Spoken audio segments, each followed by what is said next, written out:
नमस्कार. आजच्या व्हिडिओमध्ये मी तुम्हाला पुत्रदा एकादशीच्या दिवशी संतान प्राप्ती किंवा नोकरी प्राप्ती, धनप्राप्तीसाठी कोणते उपाय करावे याबद्दल संपूर्ण माहिती सांगणार आहे. पण त्याआधी तुम्ही चॅनलवरती नवीन असाल तर चॅनलला लाईक करा आणि सबस्क्राईब देखील करा. कमेंटमध्ये श्री स्वामी समर्थ किंवा ओम नमो भगवते वासुदेवाय नमः लिहायला विसरू नका. भगवान शिवाला समर्पित असलेल्या श्रावण या पवित्र महिन्यात अनेक उपवास आणि सण पाळले जातात. यापैकीच एक पुत्रदा एकादशी व्रत आहे, जे श्रावण महिन्यातील शुक्ल पक्षातील एकादशी तिथीला पाळले जाते. असे मानले जाते की या एकादशीचे पालन केल्याने सौभाग्य, समृद्धी, सुख आणि शांती मिळते. विशेषतः संतान प्राप्ती होते. एकादशीचे व्रत पाळल्याने भगवान विष्णूंचा आशीर्वाद मिळत असला तरी श्रावणामध्ये हे व्रत केल्याने भगवान शिवशंकरांचा देखील आशीर्वाद हा आपल्याला मिळत असतो. हिंदू पंचांगानुसार 2025 मध्ये श्रावण शुक्ल पक्षातील एकादशी तिथी सोमवारी 4 ऑगस्टला सकाळी 11:42 सुरू होईल आणि ही तिथी दुसऱ्या दिवशी म्हणजे मंगळवारी 5 ऑगस्टला दुपारी 1:13 समाप्त होईल. सूर्योदय आणि तिथी योग अर्थात उदय तिथीनुसार नियमानुसार मंगळवारी 5 ऑगस्ट रोजी आपल्याला श्रावण पुत्रदा एकादशीचे व्रत हे करायचे आहे. आता ज्यांना व्रत करणे शक्य नाही त्यांनी काय करावे हे देखील मी तुम्हाला या व्हिडिओमध्ये सांगणार आहे. पुत्रदा एकादशीच्या व्रताच्या कथेनुसार असे मानले जाते की हे व्रत केल्याने मनुष्याला संततीचे सुख प्राप्त होते. असे म्हटले जाते की हे सर्व व्रत पाळल्याने संतती सुख तर मिळते, पण व्यक्तीची सर्व पापे नष्ट होऊन त्याला मोक्ष प्राप्त होतो. व्रताच्या शुभ प्रभावाने धनसंपत्ती वाढते आणि घरामध्ये सुख समृद्धी देखील येते. पुत्रदा एकादशी व्रत हे भगवान विष्णूंना समर्पित आहे, परंतु या व्रताच्या वेळी ते योग निद्रामध्ये लीन होतात. असे मानले जाते की या पवित्र व्रतावर काही विशेष उपाय केल्यास देवाच्या कृपेने सर्व मनोकामना लवकरच पूर्ण होतात. या एकादशीच्या दिवशी आपण सकाळी लवकरच उठायचं आहे. अगदी तुम्ही ब्रह्ममुहूर्तावरती उठले तरी पण चालेल. ब्रह्ममुहूर्तावरती आपण जी काही पूजा करत असतो, सेवा करत असतो ती फलदायी ठरत असते. तसेच या दिवशी आपण पिवळ्या रंगाचे वस्त्र हे परिधान करायचे आहे.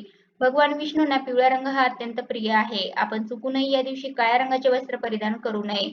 मग पिवळा किंवा लाल रंगाचे वस्त्र परिधान करू शकता किंवा तुम्ही पिवळा रुमाल दिवसभर सोबत ठेवला तरी पण चालेल. आता आपल्याला या दिवशी भगवान विष्णूंची पूजा करायची आहे. या एकादशीला भगवान विष्णूंना प्रसन्न करण्यासाठी कच्च्या दुधात तुळस आणि केशर मिसळून त्यांची पूजा करा आणि अभिषेक करा. हा उपाय केल्याने संसाराचे पालनहार भगवान विष्णू प्रसन्न होतात आणि लवकरच वैवाहिक जीवनातील अडचणी अडथळे हे दूर करतात. आता ज्यांना संतान प्राप्तीची इच्छा आहे, मग महिला असेल किंवा पुरुष असेल दोघांनी पण हे व्रत करायचे आहे. बाळकृष्णाची विधिवत पूजा करायची आहे. बाळकृष्णाचा दोघांनी मिळून अभिषेक करायचा आहे. अभिषेक करत असताना आपण ओम नमो भगवते वासुदेवाय नमः या मंत्राचा जप करत आपण अभिषेक करायचा आहे. अगोदर शुद्ध जलाने, त्यानंतर पंचामृताने बाळकृष्णाचा अभिषेक करायचा आहे. आता हे अभिषेक करून झाल्यानंतर त्याचे जे काही पाणी आहे त्यामधले थोडेसे पाणी आपण ग्रहण करायचे आहे.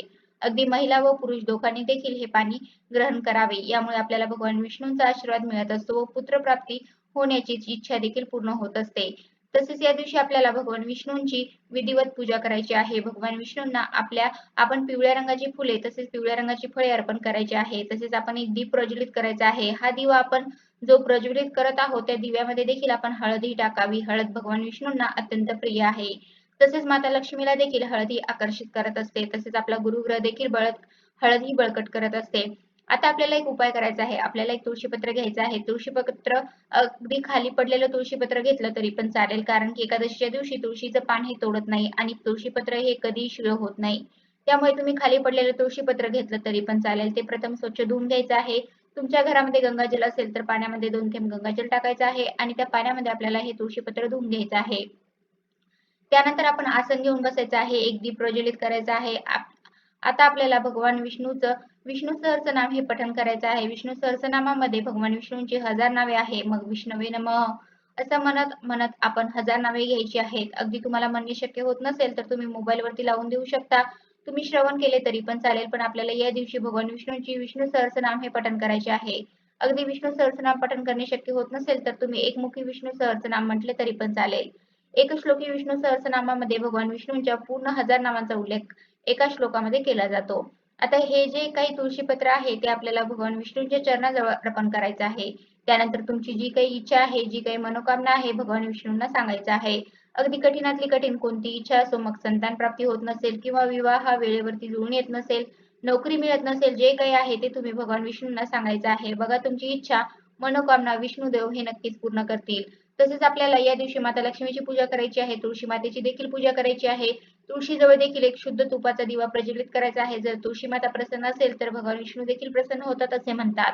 आता ज्यांना संतान प्राप्तीची इच्छा आहे त्यांनी पुत्रदा एकादशीला संतान होण्याचे उपाय केल्यास लवकर लाभ मिळतो. भगवान विष्णूंच्या या पूजेच्या ठिकाणी खऱ्या मनाने आपण लाडू गोपाळाची पूजा करायची आहे आणि तुळशीच्या जपमाळेसह आपल्याला एका मंत्राचा जप करायचा आहे. तसेच ज्यांना वाटते की आपल्याला आपल्या मुलावरती कोणतेही संकट विघ्न येऊ नये, मग मुलगा असेल किंवा मुलगी असेल त्यांच्यासाठी देखील तुम्ही या मंत्राचा जप करू शकता.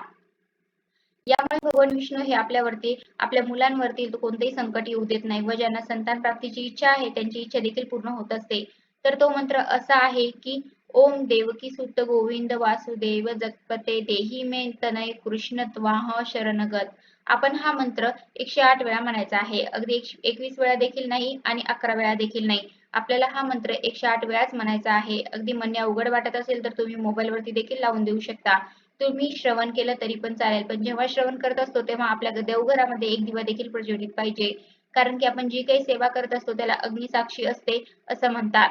तसेच या दिवशी आपण मंदिरामध्ये दान देखील करावे. अगदी मोठ्या स्वरूपामध्ये आपल्याला दान करणे शक्य होत नसेल तर आपण या दिवशी मंदिरामध्ये फक्त तुम्ही केळी दान केली तरी पण चालेल.